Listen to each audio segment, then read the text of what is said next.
1893 খ্রিস্টাব্দের 11ই সেপ্টেম্বর এই তারিখটি স্বামী বিবেকানন্দের জীবনে অত্যন্ত ঐতিহাসিক ও গুরুত্বপূর্ণ ছিল। এই দিনেই তিনি আমেরিকার শিকাগো শহরে অনুষ্ঠিত ওয়ার্ল্ডস পার্লামেন্ট অফ রিলিজিয়ান্স এ তাঁর ঐতিহাসিক প্রথম বক্তৃতা প্রদান করেছিলেন।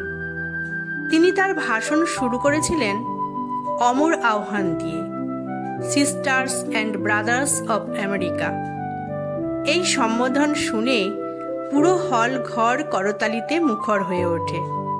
কয়েক মিনিট ধরে তাকে অভ্যর্থনা জানানো হয়। সেই ভাষণে তিনি ভারতের প্রাচীন সহিষ্ণুতা, মানবপ্রেম, ভ্রাতৃত্ববোধ ও বিশ্ব ধর্মের ঐক্যের বার্তা তুলে ধরেন। তিনি বলেছিলেন, ধর্মকে যেন ঘৃণার জন্য নয়, ভালোবাসা ও মিলনের জন্য ব্যবহার করা হয়। এই দিন থেকেই ভারতবর্ষের নাম বিশ্বমঞ্চে নতুন মর্যাদা পায়।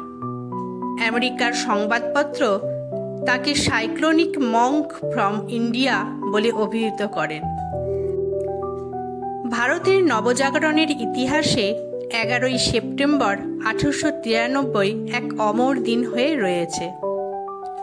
এই 11ই সেপ্টেম্বর মানেই স্বামীজির বিশ্বজনীন বাণী প্রচারের শুরু। তিনি বলেছিলেন, আমেরিকার ভ্রাতা ও ভগিনীগণ, যা সারা হল ঘরে উষ্ণ করতালির ঝড় তোলে। এই সম্বোধনেই তার হৃদয়ের সারল্য ও বিশ্ব ভ্রাতৃত্বের বাণী প্রকাশ পেয়েছিল। তিনি বললেন, ভারতবর্ষ প্রাচীনকাল থেকেই সব ধর্মকে গ্রহণ করেছে, বিভিন্ন পথকে শ্রদ্ধা করেছে।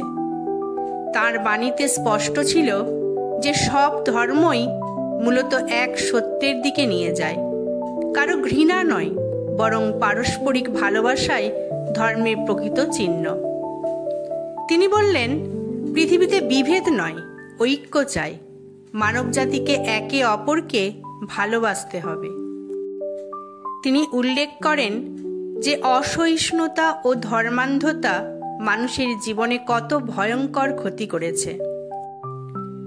স্বামীজি শুধু ভারতের নয়, পুরো বিশ্বের কাছে মানবতার ধর্মকে তুলে ধরলেন। তাই 11ই সেপ্টেম্বরকে বলা হয় বিশ্ব ভ্রাতৃত্ব দিবস।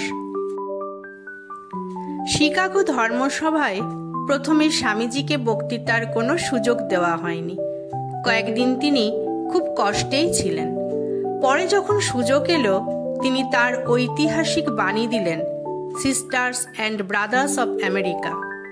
আমরা শুধু সহনশীলতাই শিখিনি, আমরা সব ধর্মকে গ্রহণ করেছি। এই কথার মাধ্যমে তিনি দেখালেন যে হিন্দু ধর্ম সংকীর্ণ নয়, বরং সর্বধর্ম সমন্বয়ই এর মূল শক্তি। একবার এক খ্রিস্টান পাদ্রী স্বামীজিকে জিজ্ঞাসা করলেন, তোমাদের ঈশ্বর কোথায়? কেবল মূর্তি পূজা। স্বামীজি শান্তভাবে বললেন, যেমন একটি জানালা দিয়ে সূর্যের আলো আসে, তেমনি মূর্তিও ঈশ্বরের আলো প্রকাশের জানালা।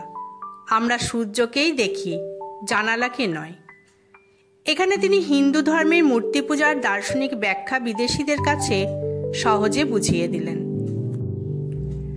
আমেরিকা ও লন্ডনের বহু তরুণ তরুণী স্বামীজির কাছে এসে জিজ্ঞাসা করত, আমরা কিভাবে সত্যকে পাব?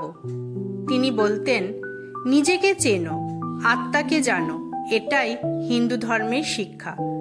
তিনি যোগ, ধ্যান, আত্মজ্ঞানকে সরলভাবে ব্যাখ্যা করে পাশ্চাত্যের মানুষকে আকর্ষণ করেছিলেন। বিদেশে তিনি কখনো বিলাসিতা করেননি। গেরুয়া বস্ত্র, সরল জীবন, ব্রহ্মচর্য সবকিছুই তার বাণীর বাস্তব রূপ হয়ে দাঁড়িয়েছিল। ধর্ম কথাই নয়, জীবনে। বিদেশিরা তাকে দেখে বুঝতে পেরেছিল, হিন্দু ধর্ম কেবল দর্শন নয়, জীবনযাপনে এক মহাসত্য। নিউ ইয়র্কে তিনি বেদান্ত সোসাইটি প্রতিষ্ঠা করলেন। সেখানে তিনি নিয়মিত বক্তৃতা দিতেন। বেদান্ত শেখায় আমি আত্মা, আর সেই আত্মাই সর্বত্র বিরাজমান। এই সার্বজনীন বার্তা বিদেশিরা গভীরভাবে গ্রহণ করেছিল, কারণ এতে বিভেদহীন ভালোবাসা ও ঐক্যের শিক্ষা ছিল।